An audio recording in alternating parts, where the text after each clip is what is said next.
Hey there, everybody. Z here, coming to you live once more to the power of the Lemon SEO channel. And in today's video, we're going to be going through YouTube SEO, how it differs from Google SEO, and why it works and why it sometimes doesn't for different channels. Okay, so on this screen right here, I just pulled from a really popular channel, a really popular YouTube video. I just pulled a description and I edited it down to show you guys the general vibe, what people in this niche does. So this is the podcast format. There are different kinds of formats, but I know this guy is super popular. I don't remember his name, to be honest. I don't watch that many podcasts. But in general, this is the structure that you're going to be having, okay? So for YouTube, you want to have a title that has between 30, not 40, 30 to 80 characters. You can go longer, you can go shorter, it doesn't really matter. You want to make sure that every video has a thumbnail. So shockingly, mine doesn't. You want to make sure that there are captions enabled or added to the video if you can, or auto captioning is enabled. And you want to ensure that your video itself falls within certain metrics. Okay, so YouTube is very different from Google SEO and is that while Google allows you to branch outside of your niche for your website and cover things outside of its niche, just ranking you lower, YouTube very much likes channels to be hyper specific, hyper fixated, and hyper fixed on one specific niche and topic. If you're a gaming channel and you want to start doing anime content, well, there's a bit of leeway, but you're gonna split your subscriber base really, really badly. Okay, and so that is because YouTube works in a lot more things like engagement, retention, like to dislike, viewer account, subscriber count. All of these things are taken into account. And nowadays, it seems to push smaller channels up into the algorithm just randomly to give them huge boosts in viewerships. But those viewerships oftentimes don't last, and they teeter back down to normal after a bit, with maybe a few more subscribers or viewers afterwards. Okay, so in general, YouTube has a lot of things you can't control, but what can you control? Well, main point is title, thumbnail, captions, and your description.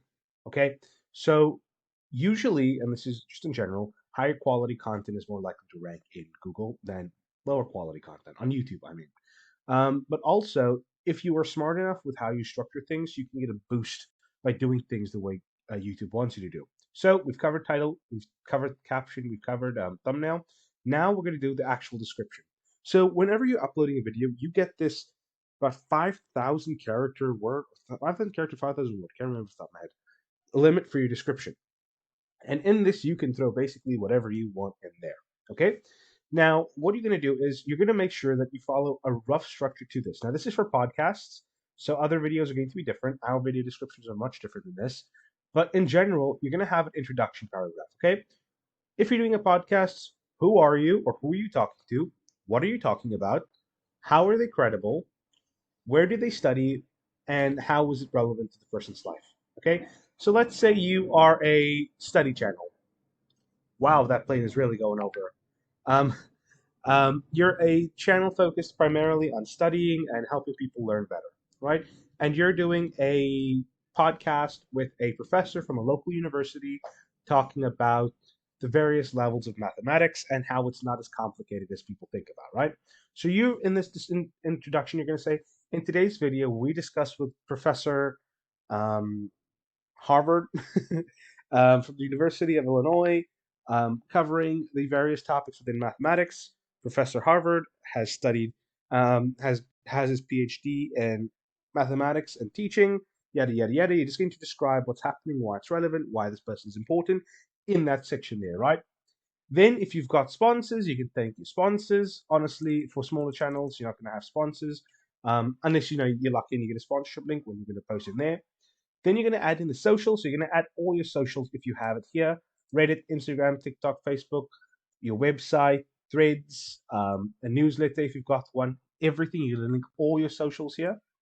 Then you're going to link your guest socials right after that, so they get a nice boost. All right. Then after that, you're going to leave timestamps, right?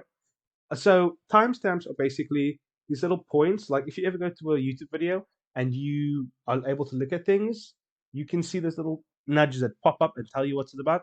Those are timestamps. You want them to follow this format: 00 denoting hours, this denoting minutes, this denoting seconds. Okay, so you kind of want to follow this format because then YouTube will automatically generate the chapters for you. Otherwise, you can add them manually, but this is the easiest way of doing that, right? So for example, I do that, and I add introduction,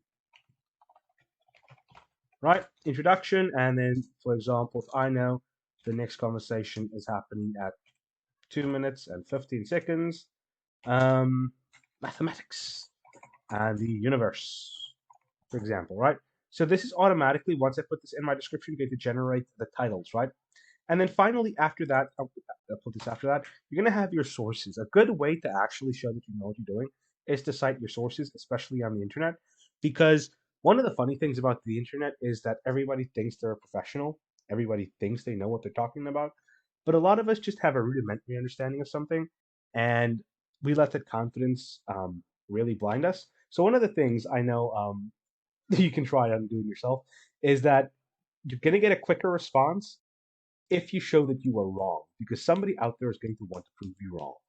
Okay, so in general, that's how you do YouTube SEO at the most basic of levels. Make sure you have a title, a thumbnail, captions, and just follow the basic structure for a description. Make sure your content is relevant to the niche, that you actually talk about what you're doing in the video, in your description, that you enable as many things as you possibly can for YouTube's algorithm, and you're more likely to get content so long as your content is good, because engagement will be up, metrics will be up, and it sort of just snowballs from there. Hope this was insightful, hope this was helpful, and I will see you all tomorrow.